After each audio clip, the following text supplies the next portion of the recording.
Assalamualaikum warahmatullahi wabarakatuh. Perkenalkan, nama saya Rizal Mi'raj dari Fakultas Teknik Prodi Teknik Elektro semester 2 Universitas Islam Nusantara Bandung. Di sini saya akan menerangkan tentang kapasitansi. Apa itu kapasitansi? Sedangkan menurut pengertian umum, kapasitansi atau kapasitans adalah ukuran jumlah muatan listrik yang disimpan untuk sebuah potensial listrik yang telah ditentukan. Dan bentuk paling umum dari piranti penyimpanan muatan adalah sebuah komponen kapasitor. Kapasitor merupakan sebuah komponen yang dapat menyimpan muatan dalam sementara waktu dan dapat ditemukan dalam setiap rangkaian elektronik. Pengertian kapasitor. Kapasitor adalah sebuah benda yang dapat menyimpan muatan listrik. Benda ini terdiri dari dua plat konduktor yang dipasang berdekatan satu sama lain tapi tidak sampai bersentuhan. Seperti contoh dalam gambar, di dalam kapasitor terdapat dua buah plat konduktor yang saling berdekatan namun tidak bersentuhan. Mereka dipisahkan oleh zat dielektriknya. Kapasitor ditemukan oleh ilmuwan yang bernama Michael Faraday, terpisah oleh isolator atau dielektrik. Jadi, di dalam kapasitor, dua buah plat konduktor ini terpisah oleh isolator atau zat dielektriknya. Memiliki ukuran dan bentuk yang berbeda-beda. Setiap kapasitor memiliki ukuran dan bentuk fisik yang berbeda-beda. Jumlah zat dielektrik dan panjang plat dapat mempengaruhi fisik dari kapasitor, bisa lebih besar atau lebih kecil.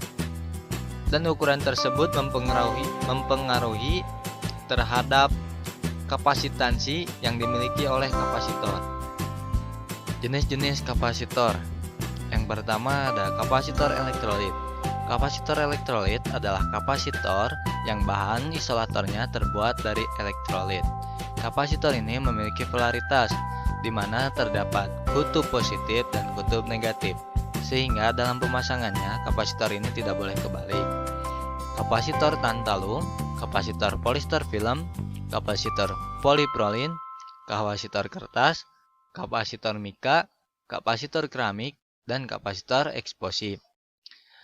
Kemudian ada kapasitor variabel. Kapasitor variabel adalah kapasitor yang nilai kapasitansinya dapat diatur atau berubah-ubah. Jadi, nilai kapasitansi dari kapasitor ini dapat diatur atau berubah-ubah dengan cara memutarnya.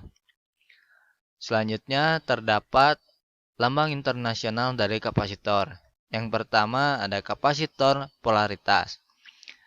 Lambang positif menyatakan kutub positif dari kapasitor polaritas. Selanjutnya ada kapasitor non-polaritas dan kapasitor variabel. Kapasitansi kapasitor. Satuan kapasitansi kapasitor adalah farad. Nilai dari kapasitansinya biasanya kecil seperti mikrofarad, nanofarad, dan pikofarad. Kapasitansi pada kapasitor berbanding lurus dengan muatan dan berbanding terbalik dengan tegangan. Rumus untuk kapasitansi kapasitor adalah C sama dengan Q dibagi V, di mana C kapasitansi, Q muatan, dan V tegangan. Kapasitor sangat penting dalam peralatan elektronik. Kapasitor berfungsi untuk menyimpan muatan listrik. Secara sederhana, kapasitor dapat dibentuk oleh dua buah semikonduktor yang sejajar dan dipisahkan oleh zat dielektrik di antara keduanya. Nilai kapasitasnya akan semakin besar bila luas permukaan plat tersebut semakin besar. Atau bisa juga dengan memperkecil jarak antar kedua plat tersebut. Bahan dielektrik yang memisahkan kedua konduktor tersebut juga memengaruhi nilai kapasitansinya. Setelah kita memahami teori tentang kapasitor, di sini saya akan mencontohkan bentuk dari kapasitor. Seperti yang telah kita ketahui sebelumnya, bahwa jumlah muatan dan tegangan maksimal yang dimiliki kapasitor dapat mempengaruhi bentuk dan juga fisik ukuran dari kapasitor. Seperti dalam contoh di sini saya memiliki 4 buah kapasitor non-polaritas. Dan untuk kapasitor jenis ini, dia memiliki nilai 22 picofarad, sehingga ukurannya pun akan lebih kecil dari yang ketiga ini, yang memiliki nilai kapasitansi di atas dari 22 picofarad. Selanjutnya di sini saya mempunyai 3 buah kapasitor yang memiliki polaritas dengan bahan zat dielektrik elektrolit. Kapasitor ini memiliki 2 buah kutub, yaitu kutub positif dan kutub negatif. Cara membedakannya tertera dalam badan kapasitor. Dengan tanda warna perak ini menunjukkan bahwa kaki di bawahnya merupakan kaki negatif. Kaki yang tidak memiliki tanda adalah kaki positif. Untuk jumlah muatan yang dapat ditampung dan tegangan maksimal yang dapat dimiliki kapasitor ini tertera dalam badannya. Contoh, di sini terdapat kapasitor dengan nilai kapasitansi yang dapat ditampung 10.000 mikrofarad dengan tegangan maksimal 16 volt. Contoh penggunaan kapasitor dalam rangkaian elektronik.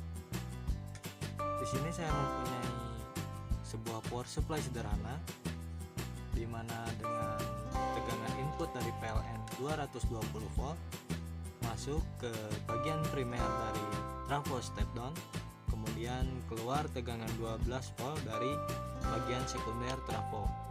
Selanjutnya tegangan akan masuk ke 4 buah dioda untuk merubah arus AC menjadi DC. Untuk menstabilkan tegangan atau sebagai coupling, di sini terdapat kapasitor. Kapasitor di sini berfungsi untuk sebagai coupling pada rangkaian power supply sederhana ini.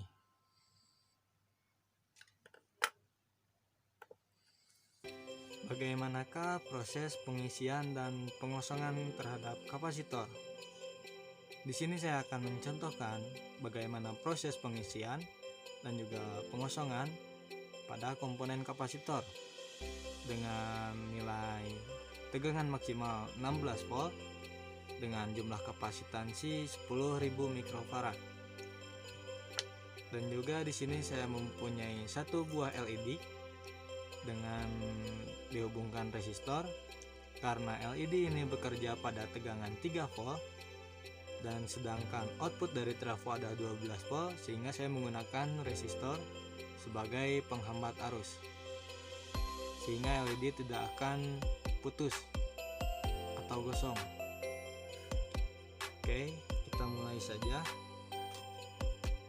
Kita hubungkan bagian primer trafo step down dengan listrik PLN ke stop kontak.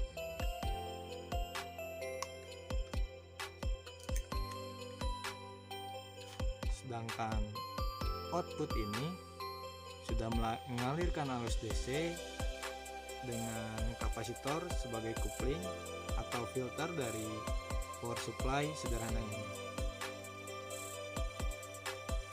Kita akan mengisi tegangan kepada kapasitor ini.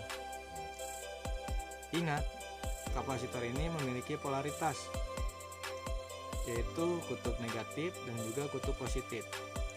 Dalam pemasangannya tidak boleh terbalik. Kita hubungkan kaki negatif dengan tanda garis warna putih atau perak. Kita hubungkan ke kaki negatif dan positif ke positif. Ini adalah proses pengisian. Selanjutnya kita putuskan hubungan power supply ke kapasitor. Selanjutnya kita akan hubungkan LED dengan kapasitor. Apakah LED dapat menyala? Kita lihat. Oh, ternyata LED dapat menyala. Dalam artian, hal ini kapasitor sedang menyalurkan tegangan yang disimpannya menuju LED. Dan proses ini dapat kita sebut dengan proses pengosongan muatan dalam kapasitor. Dan LED pun semakin meredup, yang artinya muatan akan segera habis. Muatan listrik akan segera habis dan mati. Sama seperti halnya kapasitor dalam rangkaian power supply sederhana ini. Kapasitor ini menyimpan muatan dan membuang, sehingga aliran listrik DC tidak akan menemui titik nol. Contoh di sini saya mempunyai lampu LED dengan tegangan 12 volt. Kita hubungkan kaki negatif dengan negatif, positif dan positif, dan lampu menyala. Kemudian kita putuskan aliran listrik dari PLN. Lampu pun tidak langsung mati, malah meredup. Itu terjadi karena adanya kapasitor dalam rangkaian ini.